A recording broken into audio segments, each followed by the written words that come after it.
Should you get the ROG Ally or should you get the Steamdeck? The Steamdeck is obviously superior. I mean, it's cheaper, it's easier to use, and the Ally is lighter, it's prettier, it has better specs, and it's less bulky. How about you both shut up? So, obviously, in the real world, not everything is black and white, although I guess in this case, it kind of is. These two handheld PC console hybrids are currently the two big options on the market. And which one you should ultimately choose isn't easy to answer. But maybe I can help you a little, and I'll start by getting the dry part out of the way. These are the stats both of these devices have to offer, and if you want to crunch numbers, feel free to stop the video right about now. Done? Great. To summarize, the Steamdeck costs less, has weaker hardware and is a bit bulkier, while the Ally costs more, has stronger hardware and is a bit slimmer. However, as we all know, size doesn't matter, it's how you use it. I can't believe I made that joke. But anyway, for me, the biggest draw with either of these is the mobility. My Switch has been my loyal companion over the last couple of years on every single train ride or flight. And I'd love to give it a friend. But going outside means facing the mortal enemy of all gamers. The sun. And no, this is not a living in the basement joke. I'm talking about the difficulties screens tend to have under direct sunlight. So let's put these two to the test. Apart from the potential for grass stains on its white shell, the Ally is winning the outside category for the simple reason that its screen is brighter. Non-reflective screen protectors can help both devices, but I'd say the Deck overall prefers the shadow realm. When it comes to battery life, both of these are kind of disappointing. Without going into too many different use cases, they both run about 2 hours while playing games. So if you want to play more on a longer trip, for example, take a charger or even better, a power bank. If you just surf the web or something like that, the Ally will stay awake for up to 6 hours, while the Deck has to take a nap after only 4. Both Deck and Ally aren't exactly outdoorsy devices, plus it's getting kind of warm, so let's take this back inside. So, another thing that is obviously kind of important for a device called a handheld is, well, how it feels in your hands. Me, being a woman cursed with rather small hands, it sometimes feels like gaming periphery is not necessarily made for me, which, duh, it probably isn't. Doesn't mean that I don't care about it. The opposite, in fact. The Ally is just a tiny bit lighter, it's a tiny bit more stylish. And look at the pretty lights. Sorry, getting distracted. What is it with RGB? Seriously.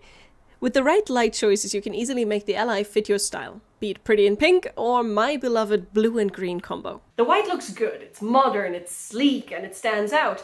But then again, you're supposed to hold this thing in your hands for a long period of time.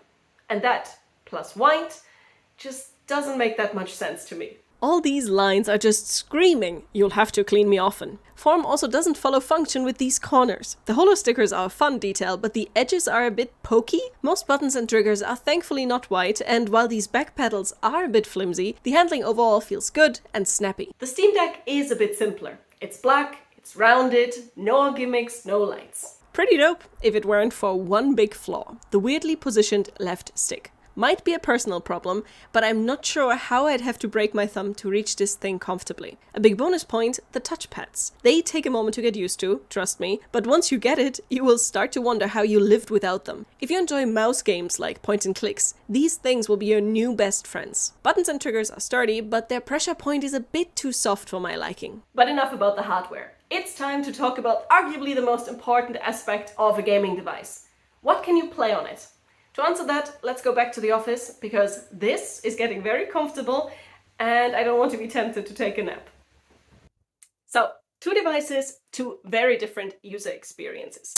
The Steamdeck runs on the Linux-based SteamOS, which is not only easy to use, but also very controller-friendly. The Ally is a Windows device. Its Armor Crate is kind of its specialized UI, but I wouldn't exactly call it intuitive. While it functions as a library for all installed games, which is very nice, once you select a title, you're then forced into the associated launcher. If you're a fan of Obvious, then you'll love the Steamdeck and its compatibility rating. The over 2,000 verified titles, such as Elden Ring, run pretty perfectly right away. Playable games, like Team Fortress 2, might require some fiddling. Unsupported is pretty self-explanatory, I hope, mostly consisting of VR games. And unknown is the Wild West. Enter at your own risk. And going with that metaphor, Ally users better be cowboys, because every single game falls into that last unknown Wild West category.